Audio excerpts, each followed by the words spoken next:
President Bush, it's an honor and a privilege to welcome you here to Canton, Michigan, and to Dynamic Metal Treating. I'd like to introduce the participants today. To my left, I have Rick Sullivan, he's our sales manager. Sam Domke is our quality control manager. Also joining us from Spectrum Automation, I have Tom Zimmerman, John Krynak, and Cliff Daniels. So I'd like to tell you a little bit about our company. Please do. I'm also joined here today by my family. I have my wife, Diane, my son, Lauren, daughter, Rachel, Megan, Ashley, and Sarah. So I have 5 children. No wonder you want this company to be successful. That's right. Got a lot of mouths to feed. Yes, you do. But I started back in 1974 working for my father's company. It's a salt bath heat treating company. I learned the trade of heat treating, small family-owned business. And because it was salt bath, some of the salts that we use contain cyanide. The cyanide was harmful, so I looked to get into something that was non-toxic. Actually, in 1984, I opened this company doing a process we call DynaBlue. The process actually increases the life of tools, so these tool builders can get 2 to 10 times increase in life out of this process. So we were actually doubling in size for about every 5 years up until the year 2000. About 2000, sales started declining. Things started getting pretty tough. We made a lot of cuts. We laid off 4 or 5 people. We cut back on our 401k contributions. We had to actually have the employees start contributing to health care. So pretty tough times, but over the last year, things have been better for us. We're up over 10%, and we've called back or replaced every employee that we laid off. In fact, we've also added 1 or 2 employees. So things are on the upswing for us. That's good. Thanks.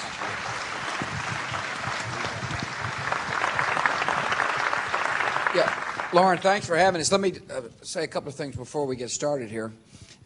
First, thanks for coming out to say hello. We're here, obviously, to talk about one of the great strengths of America, which is the entrepreneurial spirit of our country, the small business men and women who create the new jobs. We're talking about jobs, and I want to thank you all for being here today to talk about your businesses and or your personal lives. Just a couple of things I want to remind our fellow citizens about. We've done a lot. We've overcome a lot. When you think about what this country has been through in a short period of time. First of all, as Lauren mentioned, things started going bad in 2000 for this business. In other words, we were headed into a recession. And that's tough when there's a recession. It means negative growth. It means businesses, in order to survive, sometimes lay people off, which worse means that some of our fellow citizens are looking for work and having trouble feeding their family. And then the enemy hit us. Just as things were getting a little better, we got attacked. And just let me take a step back. I'm never going to forget the lessons of September the 11th, 2001. The only way to deal with these cold-blooded killers is to stay on the offensive and bring them to justice, which is precisely what America will do.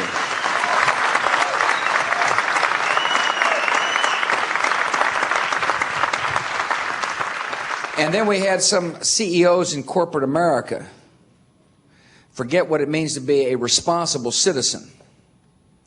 You might remember right after the attacks when the great resiliency of America came forth, and the country began to recover from this unbelievable period of time. It turned out that we found there were some corporate scandals, and that affected our confidence. We acted there. We passed some tough laws that sent a pretty clear message that if you betray the trust, if you don't tell the truth to your shareholders and employees, you need to be held to account. That means justice needs to be sent your way, and that's what's happening. And then we had a march to war, and that all affected the people's confidence. And so when we talk about job creation and job growth, it's important to understand we have come through a lot, which speaks really to the greatness of America, doesn't it? It speaks to the greatness of the entrepreneurial spirit, to the high productivity of the American workforce. We're the best workers in the world. I think it speaks a little bit as well to the policies we put forth. I want to thank the members of the United States Congress who are here from the great state of Michigan. A lot of them have come over here, for which I am grateful. We passed tax relief, and I want to talk a little bit about tax relief as we go through the panel and its effect on economic recovery, because when people have more money in their pocket, it means they're going to demand an additional good or service, or likely demand a good or service. And when that happens in our economy, somebody will produce it. And when somebody produces the good or service to meet the demand, somebody's more likely to find a job. And so not only did the tax relief help hardworking Americans with their pressures on their families and education needs, but it also helped the economy. And the other thing that I want to remind people about is that the tax relief was also geared towards small businesses. Most new jobs in America are created by small business owners. You just heard Lauren talk about they laid off workers, they replaced those workers, and they've added workers. Well, there's all kinds of companies like Dynamic Metal across the country that are adding workers, 1 or 2 or 3 at a time, and that's the vibrancy of our economy. And Congress wisely provided incentives for small businesses to invest.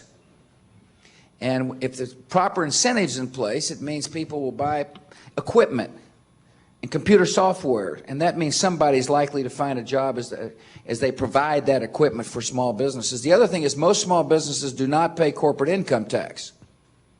They pay tax at the individual level because they're a subchapter S or a limited liability partnership, and therefore when you hear us talking about reducing all taxes on individuals, you really hear also the message that we're reducing taxes on small businesses. And when small businesses got more money in their coffers, they're more likely to expand and someone will find a job. So what we're here today is talk about good economic policy, but really what we're here about is to make sure people can find a job.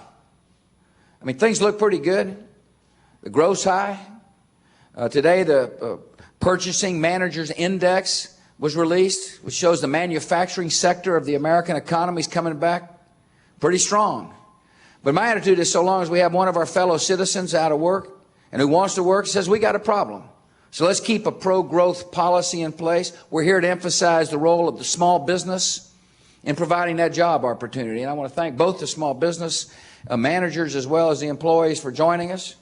And Lauren, after that kind of long-winded explanation of why I'm here, take over. Thank you, Mr. President. Well, the other thing about our company is we are looking at investing. In fact, we're building a big furnace here now to incorporate some big dies for the automotive industry. This will really propel us and bring in a lot more sales. We actually we're going to invest about $300,000 in this furnace and also some parts washers equipment. And this will probably bring us back about $56,000 due to your tax bill. In other words, when you say $56,000 on a $300,000 investment, that's what's called an incentive.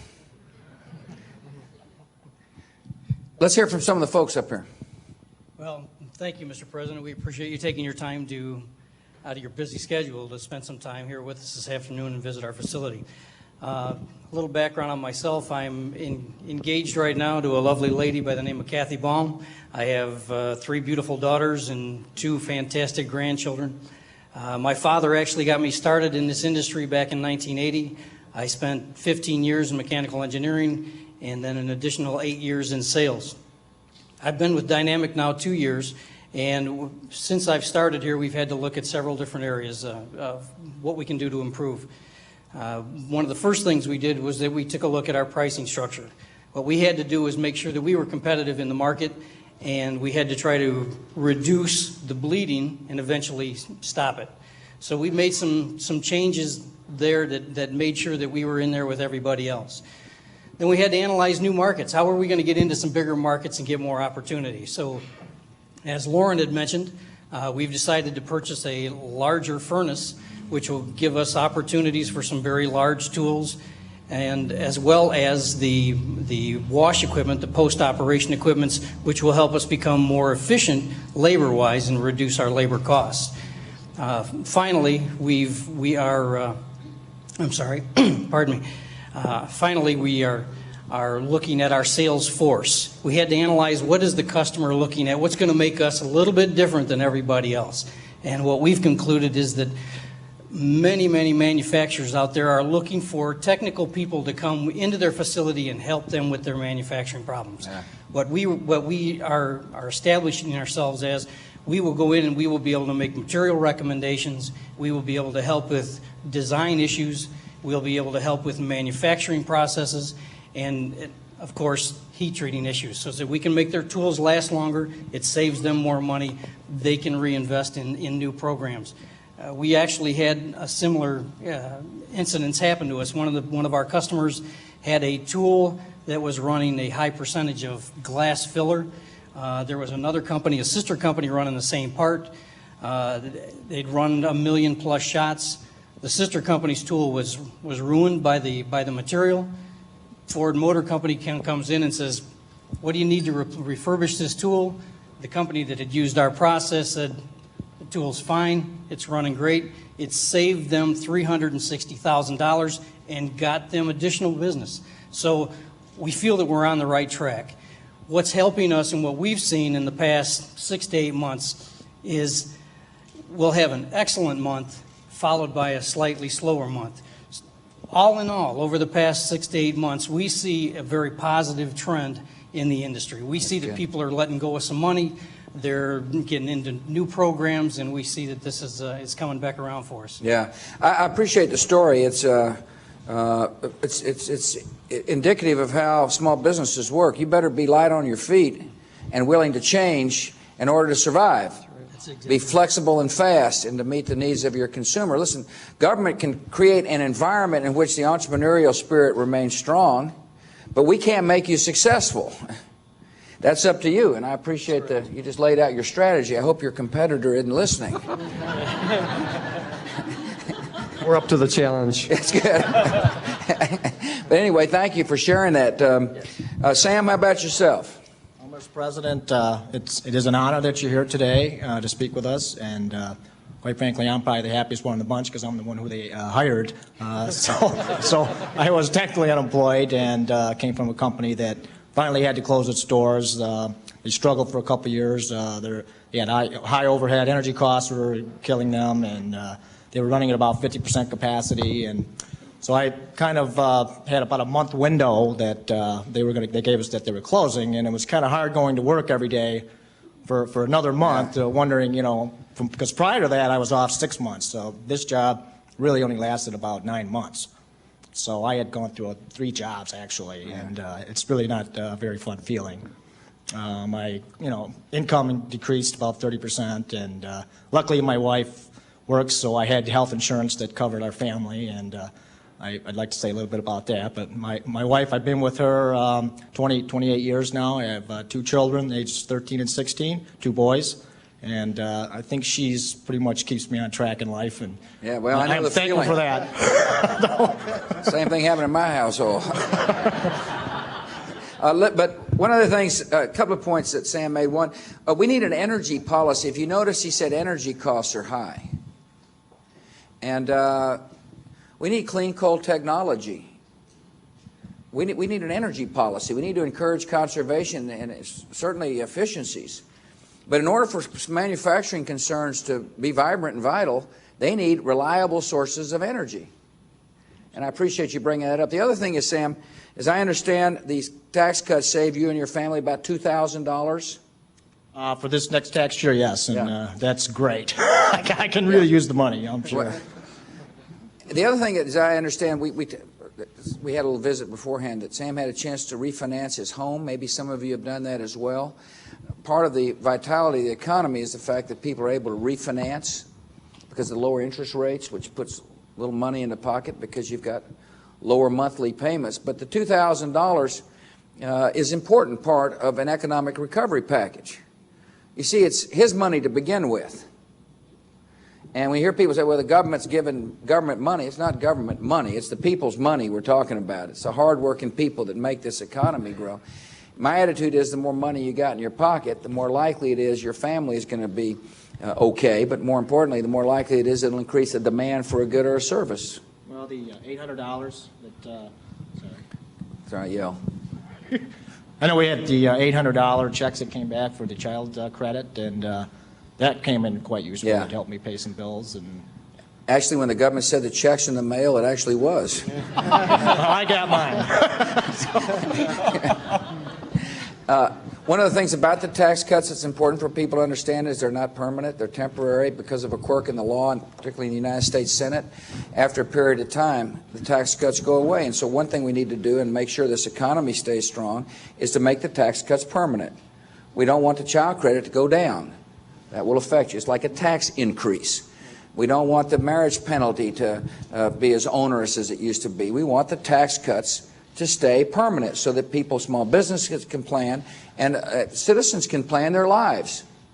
And so one of the ways that Congress can respond to the economic recovery and to make sure that this recovery keeps going is to make these tax cuts real and long-lasting.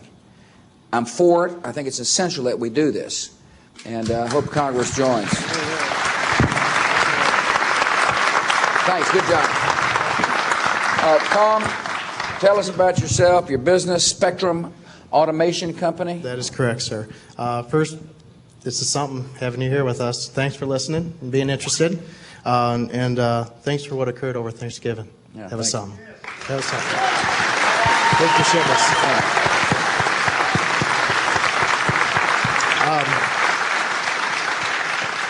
We're a small company, started in 1969 in the basement of the house my folks still live in. 4 gentlemen, including my father, started the business, and they've all gotten out, and Dad's still kicking, somewhat. What we do, I would put it a little different way if I were you. No, he's not watching. But what we do is make automation equipment, parts feeders. Parts feeding equipment's getting parts in random bulk in one end, and out the other. They come all oriented the proper way for the next process. Mostly automotive applications, but we've noticed a broad-based recovery or interest. If I can go back a little bit, August of 2000, we noticed things slowing down significantly. And up to August of 2002, we had a couple of blessings to keep people busy, but we ran out of work. We had to lay off 10% of our workforce. May of 2003, we were able to get everybody back that we did, and fiscal year closed yesterday. Our sales were up 60% from last year. Congratulations. So yeah, That's good. it's broad based. It's home appliances, automotives, electronics. It's not just regional or industry specific. It seems to be coming from everywhere, and there's more coming. We've been blessed. Our typical equipment costs about $35,000 or so, and several key decisions. In fact, we got a nice order last Wednesday from a company that we quoted since 1999, and one of the final decisions was their capability of depreciating it on a quicker scale. Yeah. And we've received several blessings like that, so thank you very much. That's been very helpful for us. Good, Tom. Thanks. Again, government can create an environment to encourage investment. It's up to you to produce the products so people want to invest with you, want to buy your stuff. And I presume the reason why you're doing good is you got a good workforce. Yes, we do. In fact, this is a 2 of whom pleasure. happen to be here. Let me put them on here. This is John Krynak and Cliff Daniels. Pass it on to John. Mr. President, it's good to be here. It's an honor and a privilege to have you here. I'm a family man myself. I was fortunate enough not to be one of the 10% that was laid off. I'm very thankful for that. Spectrum is a wonderful company, but I'm blessed to have a wonderful wife, Crystal. I have 4 children, 2 daughters, 7 and 9, and 2 boys, 11 years old. Twins? No, we're a blended family. Good. So we got $1,600 back from you. $1,600 back credit this year, and it came in handy. We're down in Myrtle Beach, and Yeah? Somebody had to feed you when you were down there, so that helped yes, help it that did. person keep a job. But you also got some tax relief from the reduction in the rates, as I understand. Yeah, this year 2,700, somebody told me. yeah. I'm not putting numbers in your mouth. Yeah, the tax relief is going to be a big help this year. Income's still not quite where it was, but I'm thankful that it is on the rise. Overtime is back kicking right now, and Yeah. well, I'm ready to put my shoulders to the wheel, keep it going. I suspect old Tom's happy to have you working with him. Oh, very much so. Good person. Same with Cliff. Cliff, what do you do? Well, it's an honor to meet you, Mr. President. Thanks, Cliff. I'd like to tell you a little bit about myself. I've been married to my wife, Shirley, for 46 years. It's a power struggle.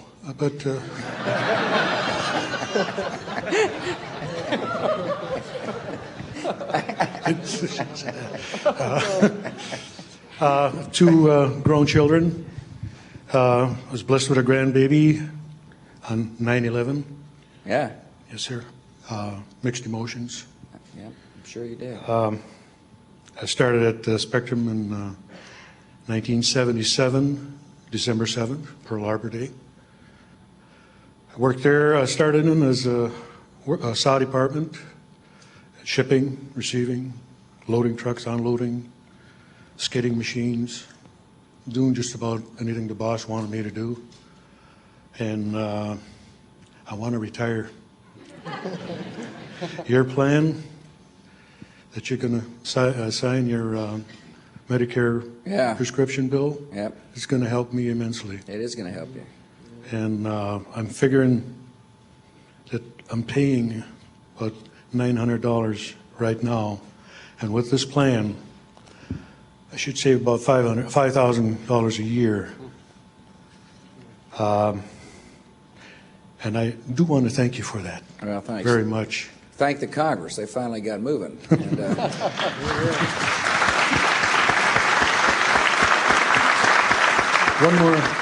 One more thing, sir. Can you make it a presidential order that our local football team, the Detroit Lions, win a road game? no. If I could, I might be thinking about some of those Texas teams. I appreciate you bringing up health care. Small businesses have got an issue with health care. I think if you were to talk to these owners, they'll tell you, small businesses need to be able to pool risk in what's called associated health care plans. Congress needs to allow this to happen so that you can share risk across jurisdictional boundaries, and that'll help with health care costs. I appreciate you bringing up Medicare. You know, the people in the Congress worked hard to get a good bill out, and I think it's going to make a difference in a lot of seniors' lives. It'll mean we've kept our promise. It's also going to make a difference in the lives of those of us who are fixing to be seniors.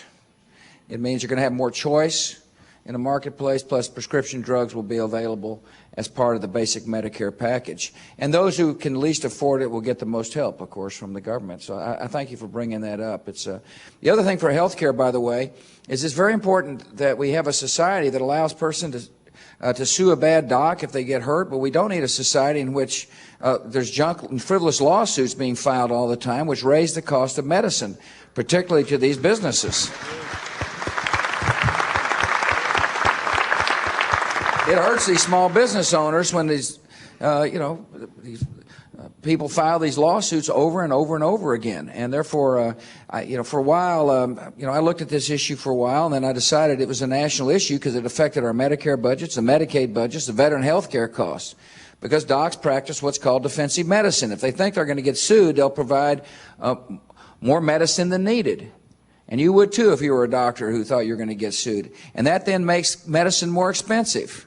And it runs the cost up for you as well as the employers all around the country. And then the other thing that happens is docs have to pay a high premium for liability reform insurance, and they're starting to quit the practice of medicine, which means now medicine's more expensive and less available. And so we need medical liability reform. I want to thank the members of the House who are here who voted with us on that bill. It was a good piece of legislation. It's stuck in the Senate, however. We need to get it out of the Senate. And so that can help as well. I'll tell you the other thing that I think is important for these small business owners to hear is at the state level, and I know that Terry Lynn's here and the Attorney General's here and others from the state of Michigan are here, we need less paperwork requirements on small business, less regulations and the paperwork that these owners have to file. Same, by the way, at the federal level. We don't, it's one thing to regulate, it's another thing to over-regulate. And a lot of times government has a tendency to over-regulate, which is a non-productive cost to these small business owners who would rather be employing people and making it easier for somebody to find a work than filling out reams of paperwork that probably doesn't get read anyway.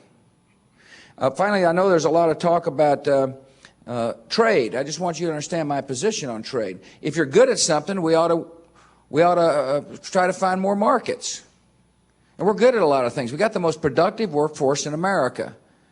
And we got some of the greatest farmers in America. And we got some of the greatest entrepreneurs in America. And therefore, it seems like to make sense to me that we ought to be opening up markets for us to sell our goods. But the other thing I want you to understand is we're going to make sure it's fair. We want the playing field to be level so we can compete in a fair way. But those are some of the things that we can do to keep the economy growing. And that's important. We're really here to talk about how to sustain the economic growth. About 286,000 new jobs were created over the last 3 months. We need more. I think the foundation's laid. You've heard these two business owners talk in terms of their hiring new people and how confident they are, and that's good. We just got to keep it going. We want everybody in the country working. We want the people who have the responsibility to put food on the table to be able to find a job to do so. We want to answer that human desire of a responsible dad to be able to say to his 4 children, in this case, here's something for not only for you to eat, but something for you to maybe put aside for your education. That's what we want. And a vibrant economy will provide that opportunity for people to seize the moment. And we've got some people up here who have, one who's already seized the moment. It kind of looks like he's going to try to quit seizing it, but you never retire, by the way. You never retire. And we got some great workers and great owners up here. I want to repeat to you that the entrepreneurial spirit of America is strong. And we aim to keep it that way. We want people owning their own business. We want people to feel like if you want to be a small business owner, there's a chance for you. No guarantees of success, but the opportunity is available from people from all walks of life, I might add, all throughout our society. You know, one of the great strengths of America is the fact that we got a lot of people that say, I want to own my own company and feel confident in trying to start that business and making it work. It's really what makes our society such a vibrant and wholesome place. We're looking at 2 people right here who've taken on the tough task of running a small business. It's not easy. It may look simple when you hear them talk about it, but it's hard work. But it's the creativity and the spirit of the entrepreneur in America that I think sets us apart. And it's kind of the backbone and vibrancy of our society. I want to say one other thing, and then I promise to be quiet. I met a guy at the airport today. Where is he? Did he come out? There he is. This is a good man. This is Brad Simmons. You probably never heard of Brad. I hadn't either till I landed. The reason I mentioned Brad is he works for Ford. But more importantly, he is in charge of encouraging Ford employees to volunteer in your communities. See, he's taken it upon himself to tap into the true spirit of the American soul. And that is that spirit that says, I want to help a neighbor in need. And Brad's particular focus has been on Boy Scouts. But he's got a broader job at Ford, and that is to say, to encourage volunteerism. You know, the reason I like to talk about people like Brad, as I told Brad, he is a soldier in the army of compassion in our country. It's the Brad Simmonses of the world who really define the true character of America. You see, our strength is not measured by the size of our military or the size of our treasury. Our strength is measured by the size of the hearts and souls of our fellow citizens, people who are willing to love a neighbor just like they'd like to be loved themselves. Brad reflects the true spirit of America. He's great credit upon the country. And for those of you who are doing your duty as responsible citizens, whether it being a good mom or a dad or helping a neighbor in need, I want to thank you on behalf of a grateful nation. The strength of America is the people of this country. And it's my privilege to be the president of such a great country. God bless you all. Thank you for coming.